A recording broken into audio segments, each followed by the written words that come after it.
Welcome into the DNVR Avalanche podcast. We got Megan, we got Eric, we got Rudo, and we're joined by special guests, Kirk McLean, goaltender extraordinaire, Vancouver, Florida, New York, long-time career, here to fix all of the Avs goaltending problems, I'm sure.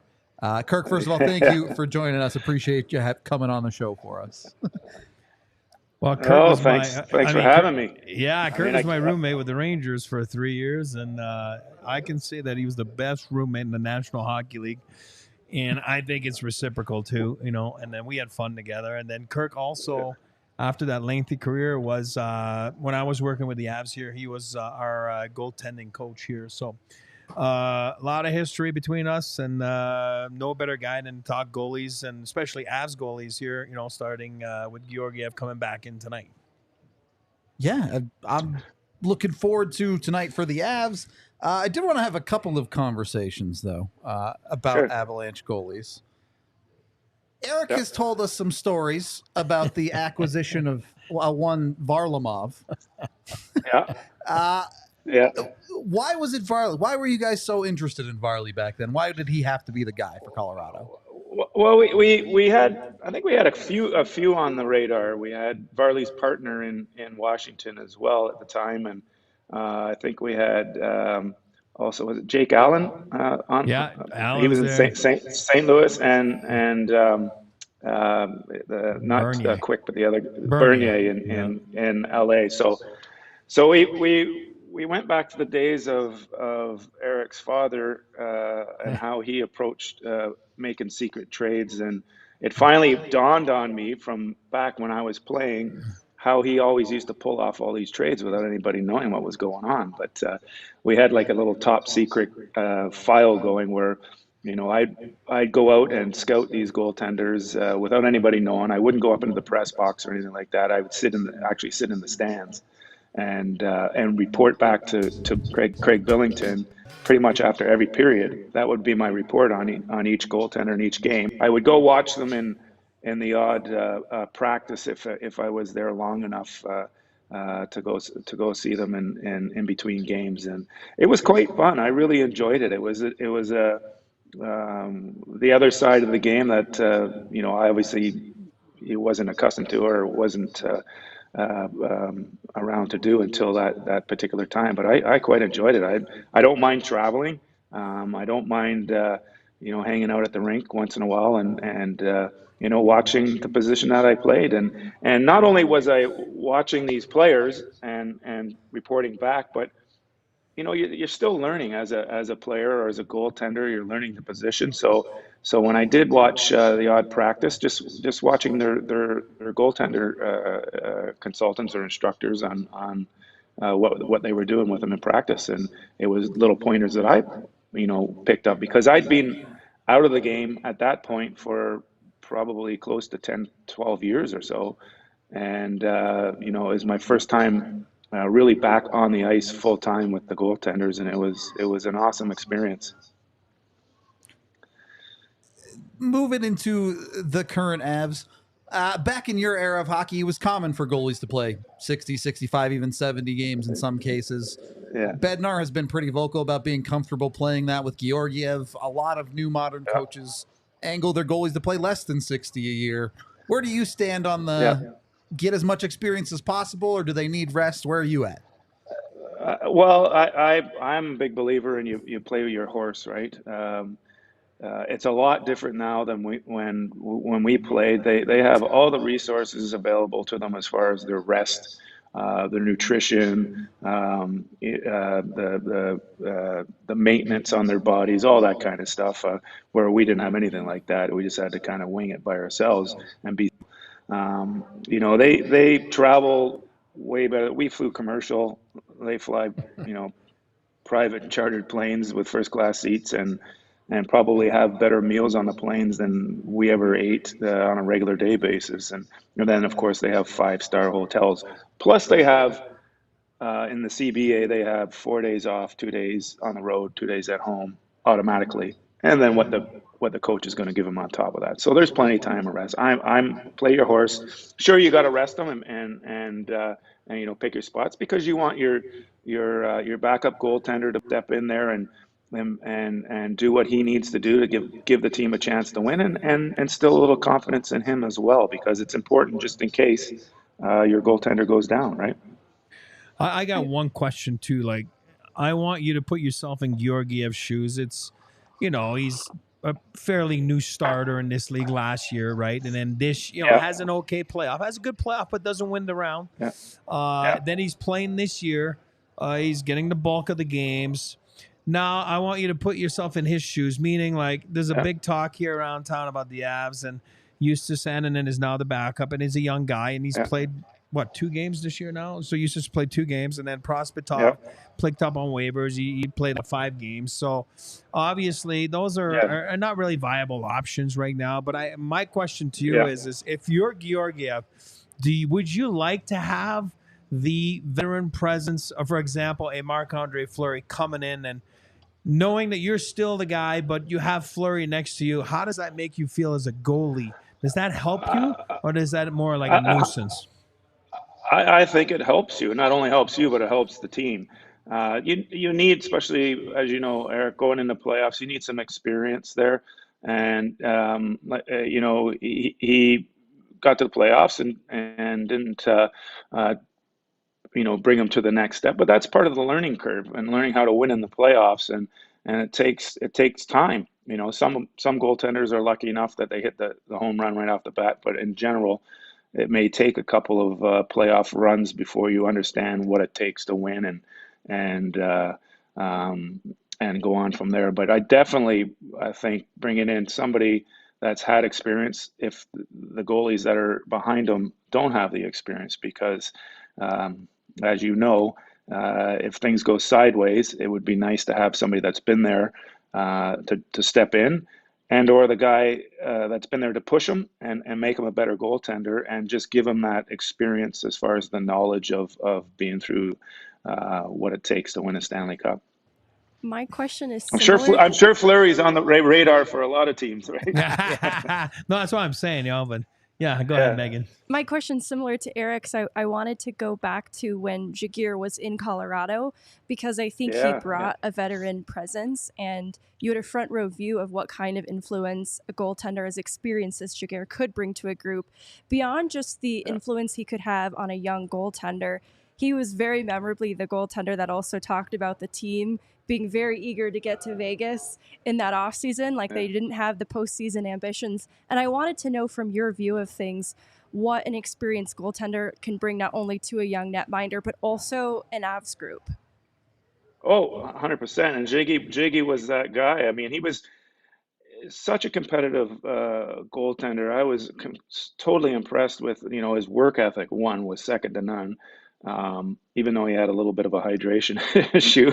But it was a pleasure when I was on the ice with him. It was a pleasure to work with him because, listen, at the time, I wasn't that much older than Jiggy, maybe 5 or 6 years older than him. So, that's kind of an odd situation, and him being a cup winner and a MVP, fantastic with me, and did whatever I asked of him, and he was great for the team. He was a leader, that's for sure, especially in the locker room. So he gave a lot of direction to a young Avs team that we had at the time, and that would be something that Marc-Andre Fleury would certainly bring to the organization and to the club itself. How familiar are you with UC Parkala, the Avs' current goaltending coach? I'm not very familiar with kind of the new age coaches, or we have one in our system. I work for the Canucks now as an ambassador, and we have a Finnish goalie that takes care of our Abbotsford Canucks. But we have Ian Clark, who is very well renowned throughout the league and has had huge success with goaltenders. So I tend to kind of stick with our guys, and don't pay attention too much with because I'm kind of removed from the game a little bit as far as that part of it. I'm more of the corporate community and charitable side of it now, but it is nice hearing these stories of the goaltending coaches that come in now from different countries, and not just our Canadian, typical Canadian goaltending coaches that used to be, and the wealth is being spread around the world, which is amazing. Go ahead. No, you go. In seeing a goaltender like Georgiev get acclimated to the starting position, I was wondering if you could speak to how your confidence can waver when you are getting used to that role, and what you can do to overcome that as a goaltender. It seems like it's very unique to the position, and you can probably offer some sympathies for what Georgiev's going through. 100%, especially as a young guy. When I was traded from New Jersey to Vancouver way back in 1987, I came to Vancouver. Richard Brodeur was the goaltender that had been here for years, and the King was just coming to the end of his career along with Frank Caprice, who was here, and I was a young 21-year-old coming in and trying to take the job of a legend at the time here, and still is a legend here in Vancouver. But I was given that opportunity to play quite a bit. You know, I got in half the games my first year here out of 3 goaltenders, and then was basically given the number 1 job right after that. So there's a lot of pressure, and you know, at my end, where Pat Quinn was the coach GM at the time and president, you know, made a move at the trading deadline where Richard went to Hartford, and Pat brought in an older goaltender again, but with maybe a little bit better of a work ethic at the time and attitude, and that was Steve Weeks. And that was the best thing for me, to be quite honest with you, was to have a veteran goaltender like that come in to push me a little bit, get to steer me and really teach me how to be a pro and a number 1 starter.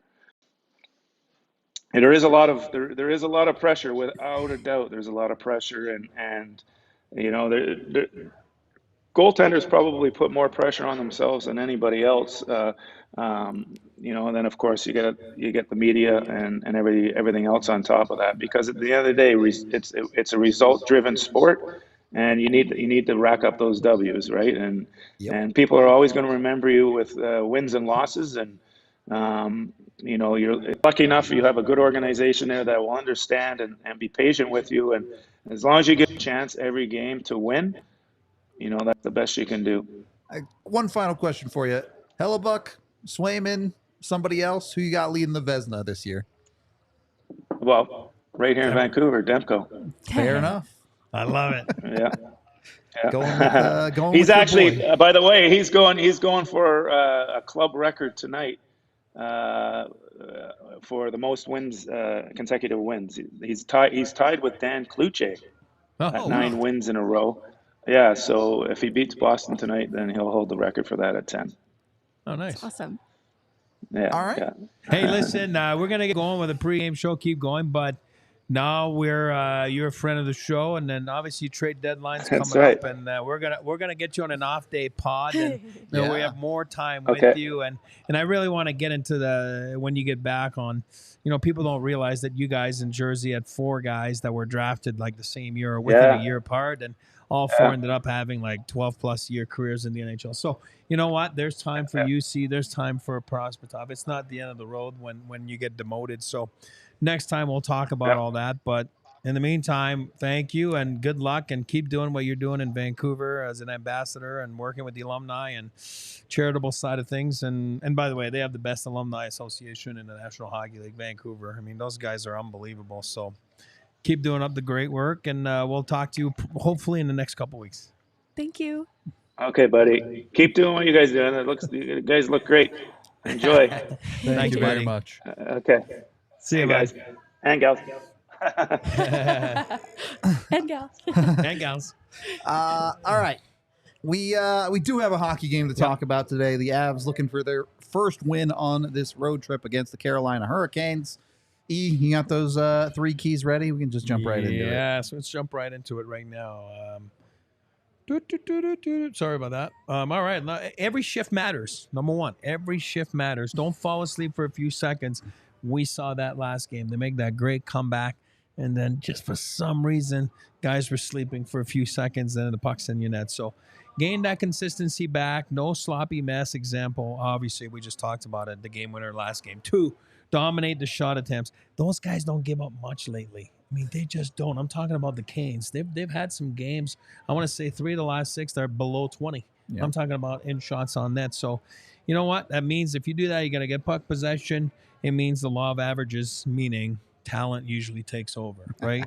So you're not going to hold McKinnon down again, from last game. So get some shots on that. Match the intensity of the home team. Those guys are good at home. They're 15-6-4 at home. They play tight games. So you need to control the pace and the speed of the game tonight. What better way than to get 29 to get his new streak going?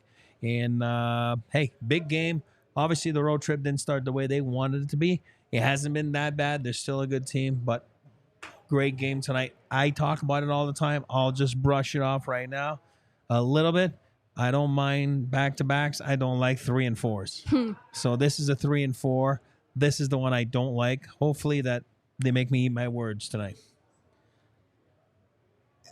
Georgiev in. Sounds like Jack Johnson probably coming in on the back end. Is it important for Georgiev to continue a solid performance tonight? Does he need to ramp up this part of the season, or are you happy if the Avs win this game however it happens? No, it's important for Georgiev. He had a great showing in New York, but he didn't walk away with the win, and that's disappointing. I think that he's on a high coming out of the All-Star break with beating McDavid and winning the goaltender competition, and then the wins just before the break. He needs to continue moving in that direction. I don't want it to fall on Georgiev's shoulders. I'd like for the team to also play well in front of him, but it's important for him to have another good night in net. I would agree. Would you go so far as to say he's got to eat, or were you taking somebody else in the Circle K eating competition? Am I taking Eric's answer again? I feel bad. Go I cheated you. Okay. No, I'll read it. It's written right here, so I won't All right. lie. It's not Georgiev, though? No. Okay, good. I'll stick with Georgiev. Yeah. It's important for him to keep building his confidence. All right, fair enough. I'm not going to argue against it. Okay, who'd you say, Rudo? I haven't said one yet. I'm going last. Oh, okay. I went. Tiff can attest to that. I wrote it down this morning. I'm going Makar. Okay. Do you say Makar? Yeah. That's excellent. Is that fair? Yeah. Is that steal yours? Or No, you're good. I'm going Makar. I didn't like. I liked some parts of his game last game. I didn't like some parts of his game. I do believe, he is 2 points away now from most points by an Avalanche defenseman franchise, right? Tyson Barrie. So yep. I do believe Makar is my Circle K eater of the night tonight. I like 2 good picks, but I'm going with the one you said. Start a new point streak. It's got to be Nathan McKinnon. He's on a mission to win the Hart Trophy, and you win the Hart Trophy by not going scoreless 2 games in a row. He's just facing the realities of the Colorado Avalanche lineup right now. They have a hole at 2C. That puts a whole lot more pressure on Nathan McKinnon to be that guy down the middle. Not just, I'm Nathan McKinnon, I'm really good, but he has to be the best player in that forward core for the Avs every single night because of what they're missing in the lineup. Whether that's him being the 1C next to a Mikko Rantanen and Jonathan Drouin playing offense, or if you throw Lehkonen up there, or if you're double shifting him with the 4th line, wherever it might be, it has to be Nathan McKinnon doing it for them offensively. So I'm taking McKinnon to eat over at Circle K. Get a part of that inner circle for yourself. Go to circlek.com/inner circle today. You can get out on a bunch of amazing deals, including 25 cents off per gallon in your first 5 fill-ups after you sign up. And you can get weekend deals on all sorts of snacks for game day, whatever it might be. You also can get free Polar Pops when you sign up for Inner Circle. So jump on it. Make sure you're eating just like the Avs stars are going to eat tonight with Circle K. Looking at the Avs lineup a little bit here. When it comes to Bednar, we've seen a lot of blending going on, especially lately. Like I mentioned, Lehkonen moving up to the top line, Drouin getting moved around a lot. I think you've also seen him experimenting with the D pairs a little bit at times. Some of that is who's playing well, who's not.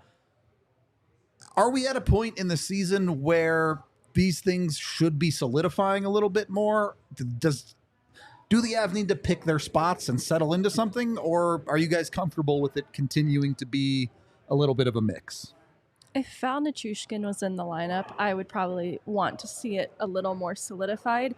But for as long as he's away, I think it's okay for them to try out new things. It's also important for them to get some of these looks because if someone goes down in the playoffs, they're going to need to get innovative. So I don't mind that it hasn't solidified at this point in the year. Obviously, I wished it had, but the circumstances just haven't quite allowed it. Fair. I mean, for me, bang on. Val is a big piece, right? So it's kind of hard because he's not a driver of a line, but he's basically a driver of a line, right? You know what I mean? So which is rare as a winger. But here's what I like to see until that sorts itself out, or until there is maybe a potential trade. Sure. I want those three chaotic dudes together. I don't think you're breaking them up. Yeah. That's for what sure. I'm saying. Yeah. So for me, that's like, hey, call them second, third, fourth, seventh, eighth line. I don't care. I'm not like that. Keep them together. Keep Mac and Rantanen together. And sometimes, as we saw, he itches and he puts Lekin in there instead of Joy. And then I get that. Hey, listen, I don't mind bench decisions, meaning like, hey, it's a situational thing, or one guy's going, the other one's not, or whatever it is for whatever reason, or whatever type of player, a team you're playing. So I think if you keep that duo together, it doesn't matter who goes with them, and then keep those three chaotic monsters together. And then the rest for me, until you go get a little bit of help at the trade deadline, if that's the case, and Val comes back, then I think you can play around with it. So you have the line of chaos that you keep together, and then the rest of the lineup is chaos. Right. Yeah, The yeah. line of There you go. chaos is the Give me most some. reliable thing. Jamie's son. Bring it. Who says you're not poetic? Oh, I'm no Shakespeare, that's for Shakespeare sure. right there. Hopefully, I can work a little bit of poetry on my bets today, though. Oh yeah, what is it? I took a bunch of simple, slightly positive ones. Took the Avs to win on the money line. You don't get them positive there very often. Took McKinnon anytime goal scorer. Like I said, dude doesn't get held off the score sheet 2 games in a row very often. And then I spelled Lehkonen with a J in it because why not? Lehkonen. The Swedish-Finnish version of Lehkonen to record a point. Like I said, he has been getting some time with that top line. Would expect him to be involved and needs to be involved for the Avs depth forward core to be producing at a rate that the Avs really need them to produce at. So a couple of positive bets. Hopefully we hit a few of them tonight. I've been a little bit cold recently, so maybe you should fade me and bet on the Canes. I wouldn't blame you if that's what you want to do tonight. No, I like those 3 bets. I do. I think you're a winner tonight. I hope so. Whatever you're betting on, do it with Bet365. You can get over there and sign up with the DNVR 365 code today. Bet $5 on any NHL game with that code, and you get $150 in bonus bets right there to do whatever you want with, whether you're betting on the big game with the football coming up this weekend, or if you're betting on hockey, basketball, any sport under the sun. They've got you covered with Bet365. As long as you sign up with that DNVR 365 code, you get the $150 in bonus bets. Make sure you get over there. Of course, you must be 21 or older, physically located in Colorado. Please gamble responsibly. If you or someone you know has a gambling problem, call or text 1-800-GAMBLER today. We are not doing a watch along today, so we have an extra minute or two here. Heading into tonight, Colorado, they've been a mediocre road team at best this year. Let's be real about that. Is it important for them to start racking up wins on the road in this, I want to call it the second half, but it's really the last 30 games of the season? Or can they survive by just being extremely good at home?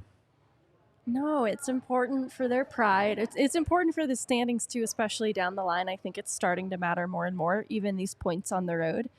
And I think it's important against good teams too. So there's a lot of reasons for them to have motive to string together some more wins on the road. But I think the biggest is the uncertainty of what home ice looks like for the playoffs this year, and the very real possibility that they need to win games on the road when it really counts. Yep. And they were excellent with it last year. They were. I'd just like to see them find a little bit of that rhythm again.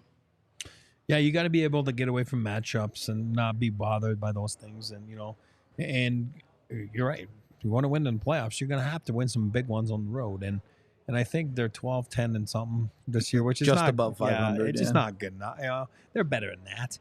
I mean, they've been dominant at home, but they're better than that on the road. And I think it's going to work itself out by the end of the year. This is the third game of a 6-game road trip, so it's a crucial game, right? You win this one, you go 1-1-1 after 3, and then you can move on to, the next game and not look back and go like, oh my God, because it is a streak, right? A 3 is a streak. I don't care. You got a point. It's still it's those losses. I'm not saying it's going to happen. Yes, but look at LA. Look at all of a sudden you're losing games and you can't win anymore. So you want to nip it in the bud, and tonight is no better opportunity to do that right now. I don't want to beat a dead horse here. And again, Georgiev has been playing very well lately, but the guy who's got to be your best guy on the road is usually the dude in net.